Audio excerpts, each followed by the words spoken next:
Bonjour à toutes, bonjour à tous, je suis Harmonie, l'animatrice de votre émission qui vous est entièrement dédiée.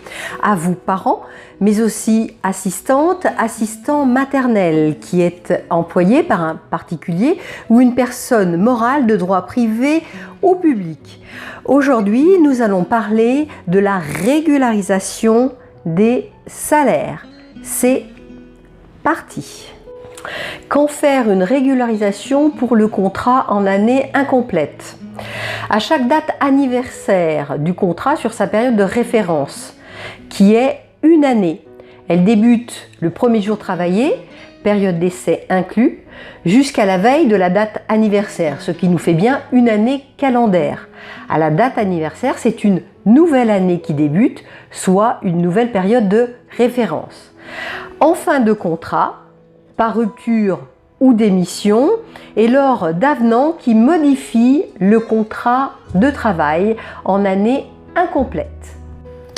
Pour le contrat en année complète, sous certaines conditions. Dans le cas d'un contrat sur plusieurs plannings avec un besoin hebdomadaire différent, il sera nécessaire de procéder à une régularisation des salaires.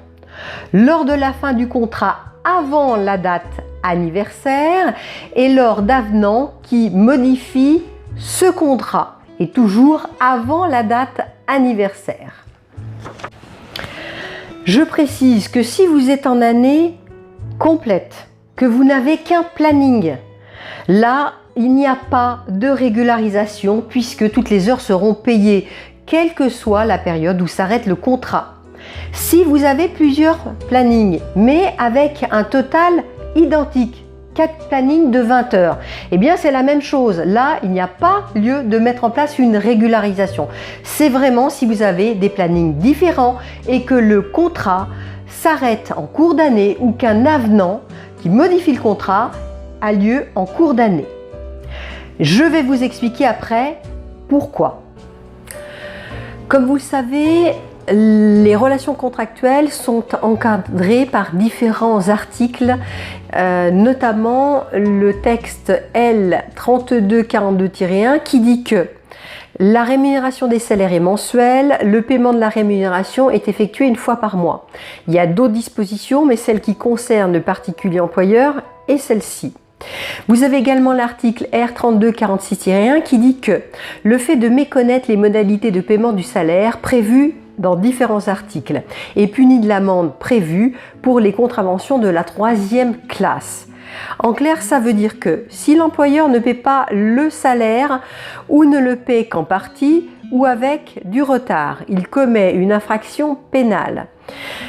Il peut être donc condamné à payer jusqu'à 2 250 € d'amende. Si une procédure est entamée au niveau des conseils des prud'hommes, bien évidemment, il paiera la régularisation de salaire, mais également des dommages et intérêts et des indemnités, sans parler de l'article 700, des entiers dépens, de ses frais des avocats, etc., etc. Donc ce qu'il faut retenir, c'est que quelle que soit la nature du contrat, toutes les heures effectuées doivent être payées, sinon l'employeur est pénalement responsable. Pour finir, nous allons parler d'une cassation du 24 octobre 2018. Je vous mets le document en intégralité dans le blog. Donc, il est question d'une assistante maternelle suite à un jugement qui a été fait sur l'article 18 de la Convention collective nationale des assistantes maternelles du particulier employeur qui demandait une régularisation de salaire en année complète. En fait, elle a été déboutée parce que pour différentes raisons, mais je vous invite à vous rendre donc sur le blog et de regarder l'article 4, 5 et 6 des demandes de l'employeur qui disent que quand bien même l'année complète pourrait être régularisée, l'assistante maternelle a fait ses demandes sur une période de référence non adaptée. Elle aurait dû faire ses calculs à partir du 25 août jusqu'à la rupture du contrat, chose qu'elle n'a pas faite. Donc ces calculs sont faux, elle a donc forcément été déboutée. Nous allons lire ensemble ce que dit l'article 18. Il dit que si l'accueil s'effectue sur une année incomplète, Compte tenu de la mensualisation du salaire, il sera nécessaire de comparer les heures d'accueil réellement effectuées, sans remettre en cause les conditions définies à la signature du contrat avec celles rémunérées, etc., etc. En clair, qu'est-ce que ça veut dire? Ça veut dire que, quelle que soit la nature du contrat, toutes les heures doivent être payées. Et l'article R 3246.1, dont je vous ai parlé précédemment, rend l'employeur pénalement responsable. Donc là, on parle bien de l'année incomplète. Pourquoi? Parce qu'on travaille moins de 47 semaines et donc là, il est primordial de contrôler. Mais en année complète, sous les conditions que je vous ai énumérées au-dessus, il faut également faire cette régule parce que toutes les heures travaillées doivent être payées. Sinon, l'employeur est pénalement responsable. Alors, nous allons commencer avec donc les fiches de présence. Elles sont donc à établir tous les mois avec l'employeur et le salarié. Elles sont également le garant de la mémoire qui passe et elles vont vous permettre tout le temps de vos relations contractuelles de faciliter vos calculs. Les impôts, les congés payés et toutes les régules, notamment la régule des salaires. Lorsque vous avez eu la bonne idée de remplir une fiche de présence, eh bien, vous aurez un tableau à remplir mensuellement, qui est celui-ci. Il est plus simple puisque vous avez déjà fait une partie du travail grâce à ces fiches de présence. Si ce n'est pas le cas, vous allez devoir effectuer un travail beaucoup plus fastidieux, mais là, à la semaine. Pourquoi? Parce que lorsque vous avez des heures majorées, eh bien c'est en fin de semaine que vous pouvez appliquer la majoration ou lorsqu'elle est acquise. En clair, ça veut dire que dans le Code du travail, une semaine commence le lundi à minuit et se termine le dimanche soir à 23h59 inclus. Nous allons donc voir maintenant comment remplir ces deux documents. Alors on va commencer par la différence entre l'année complète et l'année incomplète. On part sur les mêmes bases de 4 heures semaine sur 36 semaines programmées et de 52 heures semaine sur 16 semaines programmées. Donc là nous sommes en période d'école et là nous sommes bien en période de vacances scolaires. Il n'y a que 11 semaines qui sont travaillées en période de vacances scolaires et 5 qui sont maintenues dans le cadre des congés payés et du maintien de salaire. Donc ce qui nous donne, en lissant le salaire, une mensualisation de 776,67 €. Dans le cas d'une année incomplète, eh bien, on travaille bien 4 heures sur 36 semaines d'école, 52 heures mais là que sur 8 semaines puisque nous sommes dans une année incomplète. Et voyez la mensualisation lorsqu'on lisse le salaire est tout autre. Elle est de 418,33 €, ce qui nous fait presque 360 € de différence, ce qui est énorme. L'autre info que je voulais partager avec vous, c'est celle-ci. On parle donc de lissage de salaire, ce qui veut dire qu'on lisse aussi les heures qui ont été programmées. Eh bien, par mois, on va vous payer 81,33 € et par semaine 18,77 € dans le cadre de notre exemple en année complète.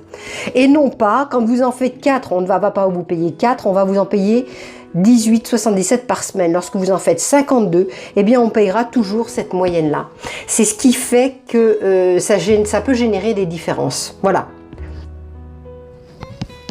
Je vous propose cette fiche technique de régularisation des salaires en année complète et incomplète lorsque vous n'avez pas rempli de fiche de présence.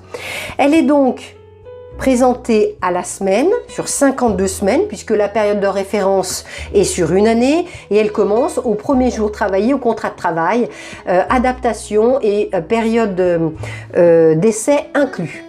À la semaine, pourquoi? Parce que les heures majorées ne se calculent qu'en fin de semaine et lorsqu'elles sont acquises, pas avant. Donc vous indiquerez ici le premier jour de la période de référence et ensuite tous les mois qui peuvent être sur 4 ou 5 semaines, vous allez indiquer donc ici le mois et puis là ce que vous avez payé en fin de mois. Dans notre première partie, L'assistante maternelle donc a travaillé 3 semaines en juillet.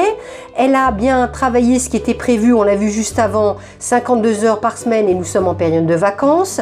Elle a donc bien eu un lissage, elle a bien eu des heures majorées, donc 7 heures majorées, ce qui correspond à 8,75 de majoration. Donc là, elle a fait ce qui était prévu au contrat de travail. Elle a donc un salaire lissé de 776,67 €. C'est ce qu'elle a vraiment été payée. En ce qui concerne la partie jaune, donc ce qui est prévu au contrat et ce qui lui est réellement dû. Donc là, elle a bien travaillé 52 heures toutes les semaines. Elle a bien eu 7 heures de majoration pendant ces 3 semaines du mois de juillet. Elle a eu donc par semaine 8,75 € en euros de majoration. Donc si on déduit à ce qu'on lui a payé et ce qu'on lui doit sur ces 3 semaines, eh bien l'employeur ne lui a pas payé 29,58 €. Donc là, on l'indique ici. N'oubliez pas que la régule se fait qu'en fin de période. On ne peut pas indiquer que ce qui nous arrange, enfin ici, que ce qui est régularisé. Si c'est pas régularisé, on le barre. Non, c'est en fin de période qu'on fait, les textes sont très clairs, c'est là qu'on va additionner les plus, les moins, et c'est là qu'on saura exactement ce qui est à régulariser, mais c'est toujours sur la période. Ensuite, le dernier mois, elle était en congé payé 3 semaines. N'oubliez pas, on est dans notre exemple, on est en année complète. Donc dans l'année complète, les congés payés sont payés et sont calculés dans le lissage du salaire et la mensualisation. Donc ils deviennent des salaires, donc on les indique même s'ils n'ont pas été travaillés. Donc là, elle était en congé, on met les heures qui sont prévues à majorer, on indique ici la majoration. L'avant-dernière semaine, elle a travaillé, elle est en période, comment on appelle ça, de préavis. Elle devait travailler 52 heures. Puisqu'on est en période de vacances scolaires. Mais elle n'en a pas, 4 heures, elle n'a pas travaillé. Donc en fait, on lui doit ici 48 heures. Ensuite, elle a fait quand même 5 heures en plus, qui n'était pas prévu à ces 52 heures. Donc, étant donné qu'on est à plus de 48 heures, et bien là, ces heures qui sont faites au-delà de la 45e heure vont être forcément majorées. Donc là, on ne lui en doit plus que 3, puisqu'on en enlève 4, et on lui doit 5 heures, avec leur majoration, puisque ces 5 heures-là sont à payer au réel. La dernière semaine, elle n'a pas travaillé jusqu'au vendredi. Elle a travaillé jusqu'au mercredi. Ça veut dire que jeudi et vendredi, des journées de 11 heures, elle ne les a pas réalisées. On va donc devoir les déduire, puisque le mois et son contrat se termine, le dernier jour travaillé est le 31 août, on va devoir donc déduire ces 22 heures. On va rajouter les 4 heures qu'elle n'a pas fait, ça veut dire 26 heures. À la mensualisation, on va enlever donc ces 26 heures et donc là, on a déjà vu le calcul de l'absence, c'est une proratisation, c'est un calcul cassation. Je vous invite à regarder les vidéos YouTube et à vous rendre sur le blog. Cette nouvelle mensualisation, on doit bien rajouter ce qu'elle a fait au réel. Ce qui fait qu'avec la majoration, on rajoute les 31,25 €, puisque ça, c'est pas dans le lissage et c'est fait en plus. Ce qui nous fait une nouvelle mensualisation de 723,07 €. Ensuite, ici, on indique donc pareil, les congés payés qui sont devenus des salaires, on les indique puisqu'ils sont dans la mensualisation. Et on indique donc les heures qui sont à lisser et ce qui est dû dans le cadre de cette, enfin pas lissé, à majorer, dans le cadre de cette majoration. Ensuite, l'avant-dernière semaine, eh bien, on fait bien 48, 52 moins 4, ça fait 48, plus 3, on obtient bien 53 heures. Ensuite, on fait 7 moins 3, ça fait 7 moins 4, ça fait 3. 3 plus 5, ça fait 8, donc il y a bien 8 heures qu'on doit au total majorer. Donc ça nous fait 10 € de majoration. Ensuite, la dernière semaine, elle n'a bien travaillé que 30 heures, puisque ça s'est arrêté le mercredi, le 31. Et donc, on fait un total ensuite de toutes ces heures qui sont réellement à payer à l'assistante maternelle. Ce qui fait que là, on lui doit 1231,25 €, on ne lui a payé que 723,07 €, l'employeur lui doit 508,18 €. Et en fin de période, on fait le calcul de ce qui est dû. Dans notre exemple, il lui doit 537,76 €. Comprenez bien que en année incomplète, on ne paye que les périodes travaillées. Donc il n'y aura pas de congés payés, c'est une régularisation qu'on fait à part. Mais là, ici, on paye comme si tout ce qui est prévu au contrat et les congés payés sont prévus. Vous allez me dire, ça fait quand même une certaine somme. Et oui, mais n'oubliez pas, ne confondez pas régularisation des salaires et régularisation des congés payés. Parce que selon la gestion des congés payés sur la première période de référence du début du contrat, eh bien là, la centre maternelle risque de devoir faire une régule en faveur de l'employeur. C'est pour ça que les congés payés sont la seule chose que la centre maternelle doit régulariser à l'employeur dans le cas des régularisations. Dans celle des salaires, si la centre maternelle doit de l'argent à l'employeur, elle ne régularisera rien. C'est seulement si l'employeur lui doit de l'argent, que ce soit en année complète ou incomplète. Je vous propose cette fiche technique de régularisation des salaires en année complète et incomplète qui se fait au mois lorsque vous avez rempli une fiche de présence mensuelle. Parce que vous avez déjà fait le travail hebdomadaire. Donc là, vous indiquez les heures qui sont prévues et qui ont été réalisées le mois et ce qui a vraiment été payé à la centre maternelle.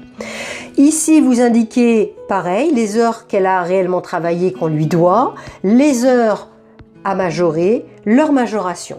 Donc là, on lui a payé 776,67 €, or qu'on devait lui payer réellement 806,25 €, ce qui fait bien une différence en sa faveur de 29,58 €. Le dernier mois, elle a travaillé 238 heures. On lui a payé 723,07 €, or qu'elle en a réellement travaillé 239, 29 heures à majorer, 36,25 de majoration, toujours sur le mois. Donc là, on lui a payé 1231,25 €, il y a bien une différence en sa faveur de 508,08 €. N'oubliez pas, la régularisation se fait en fin de période. La cassation l'indique bien. Donc, en fin de période, on lui doit que de l'argent sur ces 2 mois. S'il y en avait eu dans sa défaveur, ce serait annulé, ce qui n'est pas le cas dans notre exemple. Donc on lui doit 537,67 € en sa faveur. Lorsque l'employeur lui doit, eh bien il lui paye, mais si c'était en sa défaveur, elle ne régulariserait rien. Donc dans notre exemple, on est sur une année complète. N'oubliez pas, hein, je rappelle, l'année complète ne se fait que sous certaines conditions. Vous avez plusieurs plannings avec des besoins hebdomadaires différents et une moyenne de ces plannings différentes. Et lorsque le contrat s'arrête avant la période de référence, qui est sur une année. Il y a les congés payés qui sont inclus puisqu'ils sont calculés dans la mensualisation et ils deviennent des salaires dans le cadre du maintien de salaire.